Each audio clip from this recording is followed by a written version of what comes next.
Il m'a fait grâce infinie. Oh, celui-là est mon rocher. Il m'a fait grâce infinie. Ah oh, Jésus m'a libéré. Alléluia. Il m'a fait grâce infinie. Oh, celui-là est mon rocher. Il m'a fait grâce infinie. Ah oh, Jésus m'a libéré. Alléluia. Oh, il m'a libéré. Oh, il m'a racheté. Oh, il m'a pardonné. Jésus m'a libéré. Oh, il m'a libéré. Oh, il m'a racheté. Oh, il m'a pardonné. Jésus m'a libéré. Alléluia. Il m'a fait grâce infinie.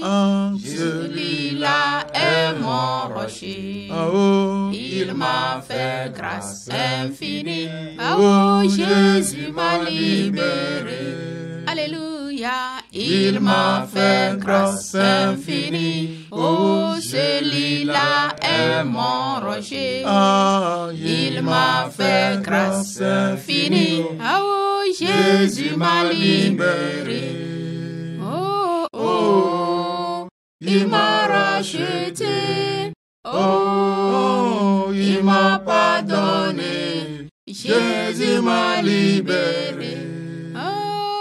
Oh, il m'a libéré. Oh, il m'a racheté. Oh, il m'a pardonné. Jésus m'a libéré. Alléluia. Il m'a fait grâce infinie. Oh, celui-là est mon rocher. Il m'a fait grâce infinie. Oh, Jésus m'a libéré. Alléluia. Il m'a fait grâce infinie. Oh, celui-là est mon rocher. Il m'a fait grâce infinie. Oh, Jésus m'a libéré. Oh, il m'a libéré. Oh, il m'a racheté. Oh, il m'a pardonné. Jésus m'a libéré. Comment allez-vous et votre famille? J'espère que tout va bien. Je vais vous parler de la parole de Dieu qui donne la paix. Voulez-vous avoir la paix avec Dieu? Jésus-Christ était-il musulman? Les musulmans et les chrétiens partagent beaucoup de croyances communes. Les deux groupes sont d'accord sur le fait que les hommes devraient mener une vie morale et faire ce qui est bien. Cependant, les croyances majeures du chrétien et du musulman sont directement opposées l'une de l'autre. Proclamons, Jésus est vainqueur. Il a vaincu vraiment pour nous. Proclamons, Jésus est vainqueur. Il a vaincu vraiment. Ah, victorieux, Victorieux, victorieux. Ah, il a vaincu Satan et son armée. Proclamons, Jésus est vainqueur. Il a vaincu vraiment. Ah, victorieux, victorieux, victorieux. Ah, il a vaincu Satan et son armée. Et proclamons, Jésus est vainqueur. Il a vaincu vraiment. Ah, oh, proclamons, Jésus est vainqueur. Il a vaincu vraiment pour nous. Et proclamons, Jésus est vainqueur. Il a vaincu vraiment. Ah, victorieux, victorieux, victorieux.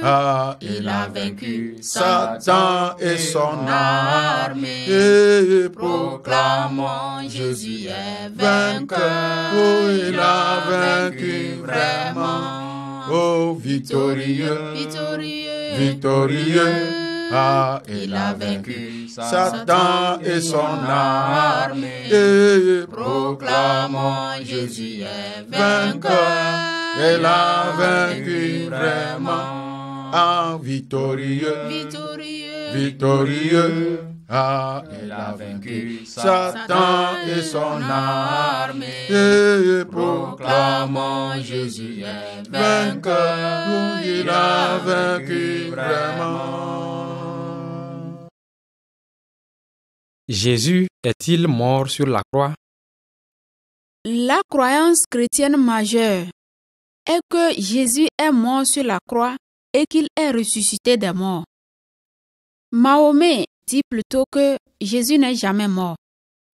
Ils disent: nous avons vraiment tué le Christ, Jésus, le fils de Marie, le messager d'Allah. Or, ils ne l'ont ni tué ni crucifié. Coran 4, verset 157. Les musulmans croient que Dieu a amené Jésus au ciel et que quelqu'un d'autre a été cloué, Judas Iscariote. Cette personne sur la croix était là pour ressembler à Jésus. Considérez la foi musulmane. Si quelqu'un avait remplacé Jésus sur la croix, alors Jésus ne serait pas levé de la mort. Mais les textes bibliques affirment que les sceptiques sont devenus des chrétiens seulement quand ils ont vu Jésus ressuscité. Pour cette raison, si Jésus n'est pas mort sur la croix et ressuscité des morts, aucun sceptique ne serait devenu chrétien. Sans preuve, les sceptiques demeurent sceptiques. Est-ce vrai? Pour commencer, Saul de Tarse détestait les chrétiens. J'ai persécuté à mort cette doctrine, liant, mettant en prison. J'ai même reçu 2 des lettres pour les frères de Damas. Comme Saul voyageait pour arrêter les chrétiens, quelque chose s'est passé. Tout à coup, vers midi, une grande lumière venant du ciel resplendit autour de moi.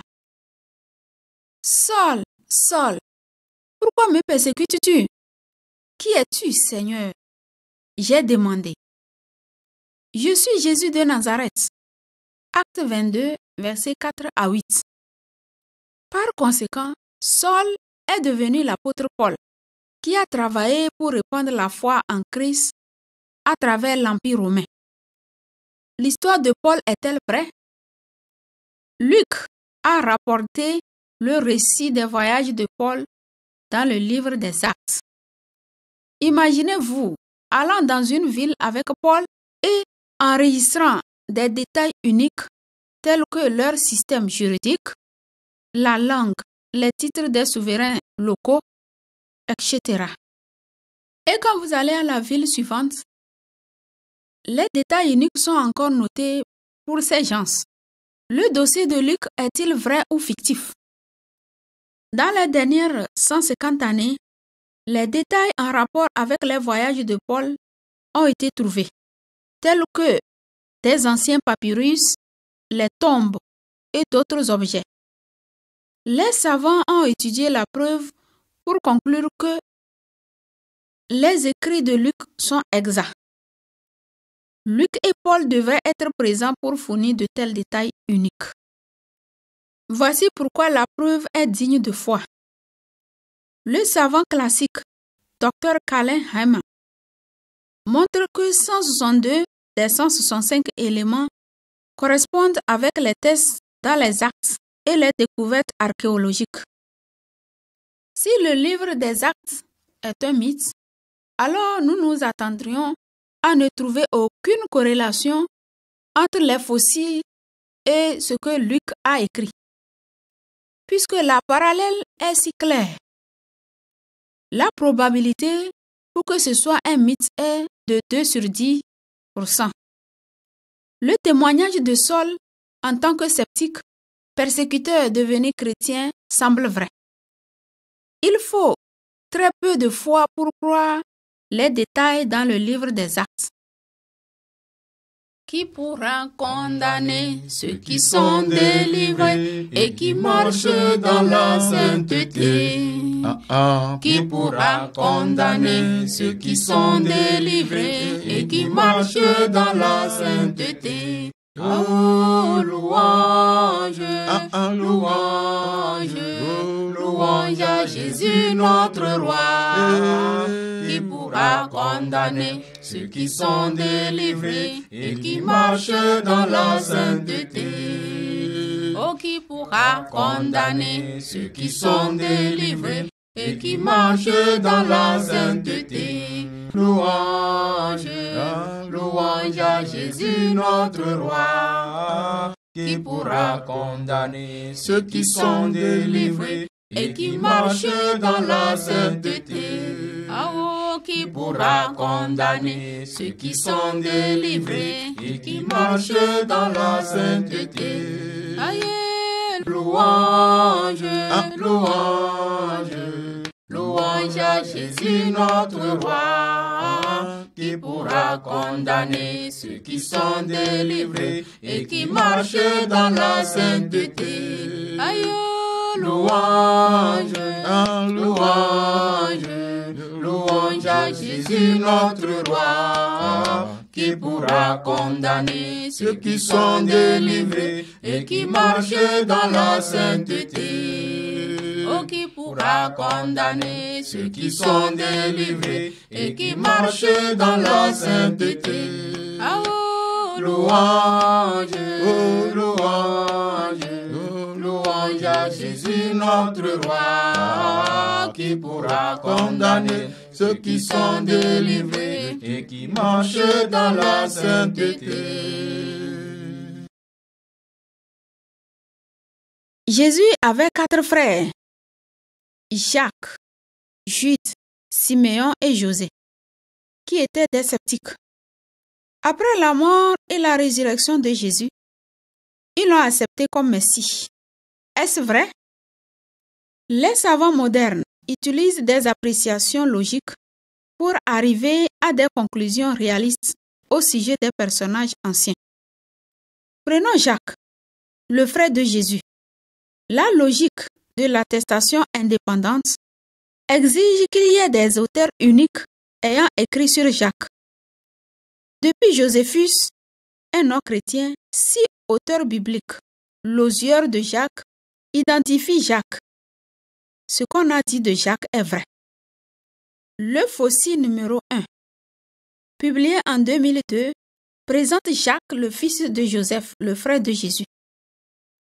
Flavius Joseph, 37 à 100 après Jésus-Christ, écrivait concernant Jacques tué par sa foi en Christ en l'an 62. Voir Antiquité judaïque 20. Fit comparaître le frère de Jésus, appelé Christos, qui avait pour nom Jacques. Des tests et analyses récents réalisés par le professeur Greenbean, un expert de renommée mondiale en géologie, géochimie et microbiologie, confirment que l'objet est authentique. L'autre approche, c'est la dissemblance. Si une personne témoigne contre leur intérêt, il est possible que ce témoignage soit vrai. Par exemple, Jésus qui meurt sur la croix remplit ces conditions, puisque c'est une attente douloureuse pour le Messie. De même, les sceptiques frères et sœurs de Jésus remplissent cette condition. Une troisième approche est appelée la crédibilité contextuelle. Toute tradition qui ne s'adapte pas au premier siècle ne serait pas fiable. Luc est un auteur digne de foi du premier siècle qui a écrit au sujet des frères de Jésus et qui mentionne Jacques 3 fois en tant que responsable de l'Église primitive. En se basant sur les fossiles et les approches suscitées, les sceptiques frères de Jésus sont dignes de foi. La probabilité confirme que l'histoire de la vie de Jacques semble fiable à 99,99%.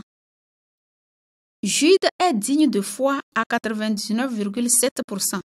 Siméon et José le sont à 99,2%. Si le Coran disait vrai, que Jésus n'est pas mort sur la croix ou qu'il n'est pas ressuscité des morts, alors aucun sceptique n'aurait accepté Jésus comme le Fils de Dieu. Par exemple, si Saul de Tarse n'avait pas expérimenté le Jésus ressuscité sur le chemin de Damas, il ne serait pas devenu chrétien. Par conséquent, l'affirmation selon laquelle Jésus n'est pas mort sur la croix ou qu'il n'est pas ressuscité des morts paraît fausse à 97,5%. Parce que les sceptiques devenaient chrétiens, l'autre preuve est aussi digne de foi. Les fossiles déterrés au XXe siècle prouvent que des gens ont existé et ont vu Jésus mourir sur la croix. Cette preuve fait de la mort de Jésus sur la croix un événement certain. Le fossile numéro 2, découvert en 1961, porte l'inscription de Ponce Pilate. Cette preuve matérielle s'accorde avec les historiens. Flavius Joseph, 37 à 100 après Jésus-Christ, Tacite, 55 à 115 après Jésus-Christ, et le Nouveau Testament, qui révèle que Pilate a condamné Jésus à mourir sur la croix. Le fossile numéro 3, découvert en 1990, décrit l'ossuaire de Joseph Caïphe, le souverain sacrificateur qui condamna Jésus à mort. Cette preuve matérielle est reprise par Flavius Joseph en référence à Joseph qui est appelé Caïphas. Antiquité judaïque 23. Le fossile numéro 4, découvert en 1941, montre l'ossuaire d'Alexandre, fils de Simon, de Cyrène, trouvé dans une grotte à Jérusalem qui était scellée jusqu'à l'an 70 après Jésus-Christ. L'ossuaire est celui de Alexandre, fils de Simon, de Cyrène. Simon a porté la croix de Jésus. Marc 15, verset 21. Dans le Sunday Times de Londres du 31 mars 1996, un calcul de probabilité conclut que l'ossuaire semble vraisemblablement avoir appartenu à un personnage biblique, Alexandre. Pour de plus amples renseignements, tapez dans Google Tom Power et says Treasures in the Storeroom en anglais. Sur la base des fossiles et des approches, les lois de la probabilité confirment que Jésus a été cloué sur la croix à 99,99%. Mahomet a vécu 600 années après Jésus. Aucune précision contextuelle. Et est la seule personne à avoir déclaré que Jésus n'est pas mort sur la croix. Mahomet a dit que les chrétiens ont basé leur croyance dans la mort de Jésus sur la conjoncture. Cependant, les objets déterrés au XXe siècle confirment que la conjoncture a commencé avec Mahomet à 99,99%. La décision de devenir disciple de Mahomet demande une foi aveugle avec seulement 2 chances sur 1 milliard d'avoir raison au sujet de Jésus. Qu'en est-il des autres croyances musulmanes? Oui, Seigneur, tu es bon. Oui, Seigneur, tu es ma force. Oui, Seigneur, tu es bon. Alléluia, Alléluia. Oui, Seigneur, tu es bon. Ah oui, Seigneur, tu es ma force. Oui, Seigneur, tu es bon. Alléluia, Alléluia. Oui, Seigneur, tu es bon. Oh, oui, Seigneur, tu es ma force. Oui, Seigneur, tu es bon. Alléluia. Alléluia. Oui, Seigneur. Oui, Seigneur. Tu es bon. Tu es bon, oui, Seigneur. Tu es ma force. Oui, Seigneur. Oui, Seigneur. Tu es bon. Alléluia. Alléluia. Oui, Seigneur. Oui, Seigneur. Tu es bon. Oui, Seigneur. Tu es ma force. Oui, Seigneur. Tu es bon. Alléluia. Alléluia. Oui, Seigneur. Oui, Seigneur. Tu es bon. Tu es bon. Oui, Seigneur. Tu es ma force. Oui, Seigneur. Oui, Seigneur. Tu es bon. Alléluia. Alléluia. Oui, Seigneur. Oui, Seigneur. Tu es bon. Tu es bon. Oui, Seigneur. Tu es ma force. Jésus. Oui, Seigneur. Oui, Seigneur. Tu es bon. Oh, alléluia. Quel est le plus grand péché? Dans l'islam, Dieu est absolument séparé de la création. Pour cette raison, le plus grand péché dans l'islam, c'est d'associer Dieu à un être humain. Ils blasphèment ceux qui disent Dieu est en trois dans une trinité, car il n'y a pas de Dieu excepté Dieu seul. Coran 5, versets 75-76. Par contre, la foi chrétienne décrit le plus grand péché comme nier que Dieu s'est fait chair en Jésus. Dieu, en effet, n'a pas envoyé son Fils dans le monde pour qu'il juge le monde, mais pour que le monde soit sauvé par lui. Celui qui croit en lui n'est point jugé, mais celui qui ne croit pas est déjà jugé, parce qu'il n'a pas cru au nom du Fils unique de Dieu. Jean 3, versets 17 à 18. De plus, l'islam et le christianisme sont directement opposés l'un à l'autre. La croyance liée à la capacité de Dieu à prendre la forme humaine dépend de la véracité, soit du Coran, soit de la Bible. Les objets en rapport avec la mort de Jésus confirment que les textes bibliques sont dignes de foi. Même là, les savants modernes théorisent en disant que le point de vue chrétien sur Jésus en tant que personne divine est dû à l'influence païenne. Si cette idée est correcte, alors on ne s'attendrait pas à trouver un seul verset dans l'Ancien Testament qui confirme que le Messie est une personnalité divine. Cependant, l'Ancien Testament et les manuscrits de la Mère morte qui annoncent la naissance de Jésus sont la source de la croyance en un Messie divin. Par exemple, Ésaïe écrit du Messie qu'on l'appellera Dieu puissant, Père éternel, Prince de la paix. Ésaïe 9, verset 6. Jérémie relut le Messie au nom Jéhovah, que les Juifs religieux ne prononcent pas puisque c'est le nom de Dieu. Le nom dont on l'appellera l'Éternel notre justice. Jérémie 23, le verset 6. Michée écrit du Messie, dont l'origine remonte au temps ancien, au jour de l'éternité. Michée 5, verset 2. David écrit d'un Yahvé, relation de fils pour le Messie.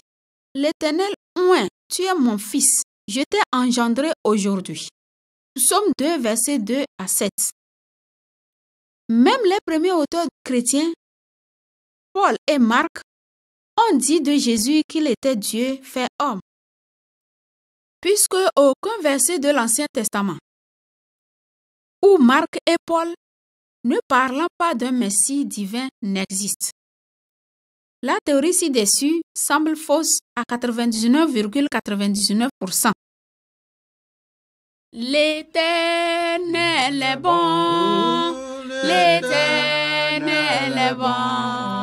Oh, venez l'adorer, venez l'adorer.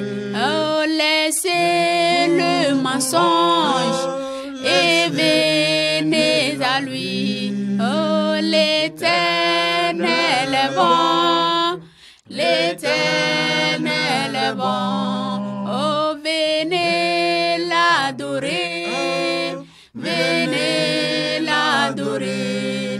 Oh, laissez l'adultère et venez à lui. Oh, l'Éternel est bon, l'Éternel est bon. Oh, venez l'adorer, venez l'adorer. Oh, laissez les querelles et venez à lui. Oh, l'Éternel est bon, l'Éternel est bon. Oh, venez l'adorer, venez l'adorer. Oh, laissez le mensonge et venez à lui. Oh, l'Éternel est bon, l'Éternel est bon.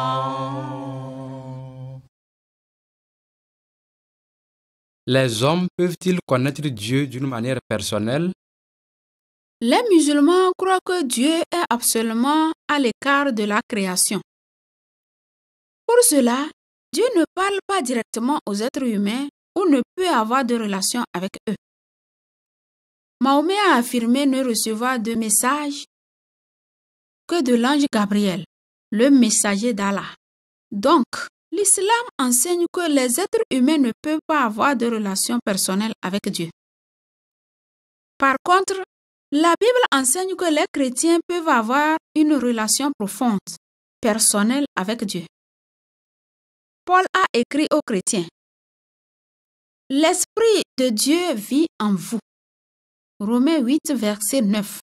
Et dans un autre verset, « Vous êtes le temple de Dieu. L'Esprit de Dieu habite en vous. » 1 Corinthiens 3, verset 16. En plus, l'islam et le christianisme sont clairement opposés l'un à l'autre.